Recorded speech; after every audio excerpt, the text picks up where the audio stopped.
Adams is also unique among the founders and among many political figures that we really can't talk about John Adams without talking about his wife, Abigail Adams. And John and Abigail were a power couple before the idea of a power couple was known. And they were a power couple before, in fact, they were a power couple. They met when she was quite young. She was the daughter of a clergyman. He was a young, recently barred attorney. He had grown up on a farm in Quincy.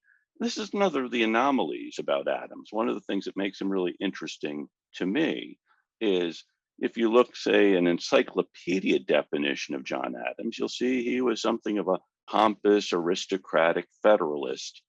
His wife, Abigail, you'll see the encyclopedia definition, she's a crusading feminist. Well, how does that work?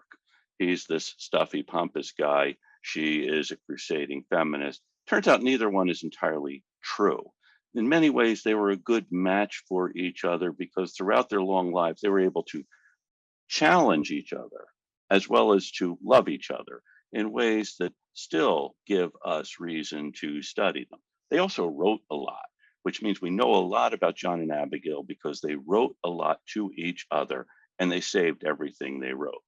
Another of the real anomalies about Adams, as I said, he's portrayed as this New England aristocrat when in fact he came from very humble beginnings. This is the house where he was born. And it is in fact the oldest presidential birthplace in the country. The house was about 70 years old when he was born in it. It's a farmhouse, a New England salt box. His father was a farmer.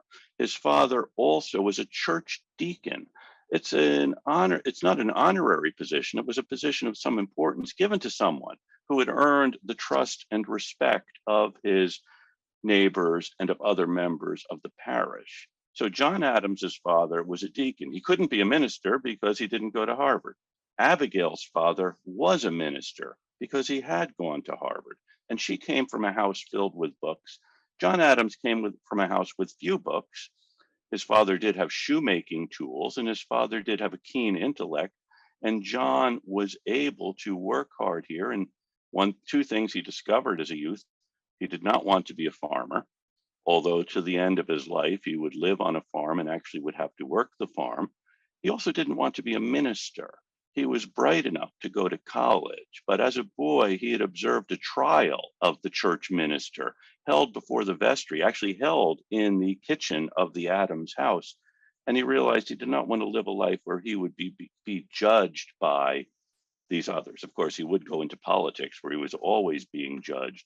So the house where he was born, and then after he and Abigail marry, he bought the house next door, the house where he opened his law practice, and also where he and Abigail began raising their children. Two very modest houses here on a pretty busy street in the city of Quincy in Massachusetts. And actually, this is a pairing. This is the only place where you're going to find two presidential birthplaces next to each other. John Adams was born in the older house. His son, John Quincy, would be born in the newer house. Another contrast in Adams's life, he's often compared, and always would be, with Thomas Jefferson. Good friend, political ally, political rival. They have bitter disagreements as well as a warm friendship. And John Adams, if you simply read the encyclopedia, was the one who was in favor of kind of the rich folks, whereas Thomas Jefferson was the friend of the common man. So if we just contrast again the houses where they were born, Adams, modest New England salt box, Jefferson's a pretty nice Virginia farm plantation house. And then later on in life, when John Adams is retired to his home in Quincy, he buys another house in Quincy. Jefferson, of course, will be living at the very grand estate of Monticello. But getting back to John Adams and Abigail Adams, they will have 5 children. 4 of them will survive to adulthood. Their oldest was a daughter, Abigail, named for her mother. And young Abigail grows up, and in the 1780s, I'll just tell you briefly about her life. She falls in love with a poet, playwright, lawyer named Royal Tyler. No one in the family seems to approve of Royal Tyler. He was something of a rake in the 18th century term. I don't know what the term is today. And so they squelch that. Actually, they take young Abigail off to Europe, where John is the minister to France. And so young Abigail goes off to England, and there she is introduced to William Smith, her father's secretary. She marries William Smith. Doesn't turn out to be an entirely happy marriage, but who knows what her life with Royal Tyler would have been like. And then, of course, their oldest son, John Quincy, born in about 1767. And he will be the shining star, very bright, a very able man. The two younger sons have less distinguished ends. Charles actually dies at the age of 30 from he has a substance abuse problem. He suffers from alcoholism. And when he's about 30 years old, at about the time his father is being voted out of the White House, Charles succumbs to his lifelong battle with alcohol. And then the younger son, Thomas, does become a judge in Massachusetts, but also, like Charles, suffers from alcoholism. So interesting family. Abigail, the daughter, has a checkered life with her husband, William Smith. And John Quincy, of course, becomes president as well as a member of Congress, one of the most noted statesmen of the period. And the others have unhappy lives. I'm not quite sure what to make of all of this, other than to say that the Adams families in many ways are like any other family. So John Adams, as I said, also becomes part of a political world in Massachusetts, and actually a political culture dominated by a cousin, Samuel Adams. When John Adams goes off to France as one of the American ministers in the late 1770s, people ask him if he is the famous Adams. They mean his cousin Samuel. And Samuel grew up in Boston.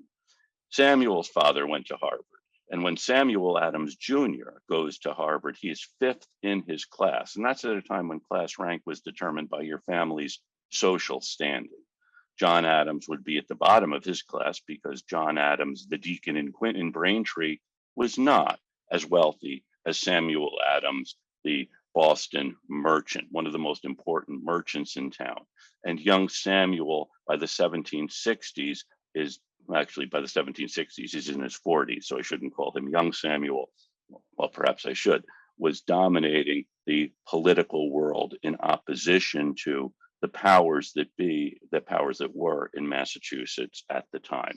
And this is the period in the 1760s, at about the time John Adams is becoming a lawyer, is married now to Abigail Smith, beginning to raise a family, that he's also drawn into politics in this extraordinary political vortex of the 1760s with the Stamp Act. And John Adams, at the time of the Stamp Act in 1765 and 66, wrote one of the most important arguments for liberty at the time. It was called A Dissertation on the Canon and Feudal Law. Canon law, C-A-N-O-N, that is church law, feudal law.